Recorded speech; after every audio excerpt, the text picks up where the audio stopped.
Hello friends, welcome to Sugan's cookery. இன்னைக்கு வந்து ஒரு 10 நிமிஷத்தில் வெறும் ரெண்டே பொருளை வச்சு ரொம்ப சூப்பரான ரொம்ப ஹெல்த்தியான ஸ்வீட் ரெசிபி காஜு கட்லி தான் பார்க்க போகிறோம். வாங்க எப்படி செய்கிறதுன்னு பார்க்கலாம். காஜு கட்லி செய்கிறதுக்கு நமக்கு தேவையானது ரெண்டே பொருள் தான். ஒன்று முந்திரி பருப்பு, இன்னொன்று சர்க்கரை.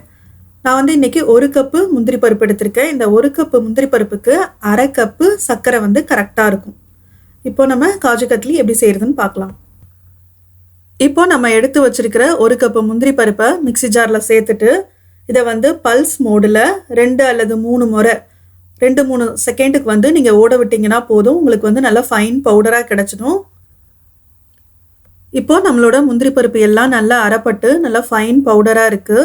நம்ம வந்து முந்திரி பருப்பை அரைக்கும் போது எப்போதுமே ஞாபகம் வச்சுக்க வேண்டியது பல்ஸ் மோடில் வச்சு கேப் விட்டு அரைக்கணும். சப்போஸ் நீங்கள் வந்து நம்பர் மோட்டில் வச்சு ஒரேடியாக நீங்கள் கேப்பை விடாமல் அரைச்சிட்டிங்கன்னா இந்த முந்திரி பருப்பில் இருக்கிற எண்ணெயெல்லாம் வெளியில் வந்துடும். அப்போ வந்து உங்களுக்கு இந்த மாதிரி ஃபைன் பவுடராக இல்லாமல் களி மாதிரி கெட்டியாக ஆகிடும். அப்போ நமக்கு காஜு கட்லியும் நல்லா இருக்காது. இப்போது ஒரு பேன் நல்லா சூடானதுக்கப்புறம் அதில் நம்ம எடுத்து வச்சுருக்கிற 1/2 கப்பு சர்க்கரை, அது கூடவே வந்து 1/4 கப்பு தண்ணி இதை சேர்த்துட்டு நல்லா கரைச்சி விட்டுருங்க. இது வந்து நல்லா கரைஞ்சி கொதித்து பாகு பதத்துக்கு வரணும். இப்போ நம்மளோட சர்க்கரை பாகு வந்து நல்லா கொதிச்சுக்கிட்டு இருக்கு. இந்த பாகுல வந்து நம்ம அரை கம்பி பதம் செக் பண்ணிக்கிட்டே இருக்கணும். ஸோ இங்கே பாருங்கள், கொஞ்சோண்டு பாகு எடுத்து இப்படி 2 விரலுக்கு இடையில வச்சு இப்படி இழுத்தீங்கன்னா அது வந்து கம்பி போல் ஃபார்ம் ஆகி நடுவில் உடையணும். இதுதான் அரை கம்பி பதம். இந்த அரை கம்பி பதம் வந்ததுக்கப்புறம் நம்ம அரைச்சி வச்சிருக்கிற முந்திரி பருப்பு பவுடர் அதை வந்து கொஞ்சம் கொஞ்சமாக சேர்த்துக்கோங்க. சேர்த்துட்டு இதை நல்லா கலக்கிக்கோங்க. இந்த முந்திரி பருப்பு பாகு இது ரெண்டுத்தையும் கலக்கும் போது ஸ்டவ்வை வந்து எப்போதுமே நீங்கள் வந்து சிம்மில் வச்சுக்கோங்க. நம்ம வந்து மீடியம்லேயோ இல்லை ஹைலேயோ வச்சு கலக்கும் போது அதில் வந்து கட்டி விழுந்துடும். அப்போ வந்து காஜு கட்லி அந்தளவுக்கு நல்லா வராது. அதனால சிம்மில் வச்சுட்டு நல்லா கைவிடாமல் எல்லாமே இந்த முந்திரி பருப்பு பாகு ரெண்டும் ஒன்று சேர்ற மாதிரி கலக்கிக்கிட்டே இருங்க கைவிடாமல். அப்போது தான் இந்த முந்திரி பருப்பு வந்து இந்த பாகில் வெந்து உங்களுக்கு வந்து எல்லாமே ஒன்று திரண்டு வரும். இப்போ பாருங்கள், இந்த முந்திரி பருப்பு வந்து பாகில் நல்லா வெந்து நம்ம கிளறும் போது எல்லாம் ஒன்று திரண்டு அல்வா போல் வருது.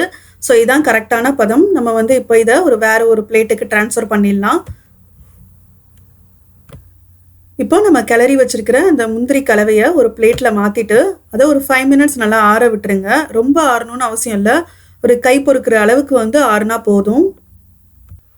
2 நிமிஷம் ஆறுனதுக்கப்புறம் இந்த மாதிரி ஒரு ஸ்பூன் எடுத்துட்டு அதை ஒரு தடவை நல்லா மிக்ஸ் பண்ணி விடுங்க. அப்போ தான் வந்து அடியில் இருக்கிற அந்த முந்திரி கூட சூடு ஆறும். அதுக்காக ஜஸ்ட் அடியில் இருக்கிறத மேலே அப்படியே பரட்டி விட்டுருங்க. இப்படி ஒரு 2 நிமிஷம் இருக்கட்டும். நம்மளோட காஜு கட்லி வந்து கை பொறுக்கிற அளவுக்கு நல்லா ஆறுனதுக்கப்புறம் அதை எடுத்து ஒரு சப்பாத்தி கட்டையில் வச்சுக்கோங்க.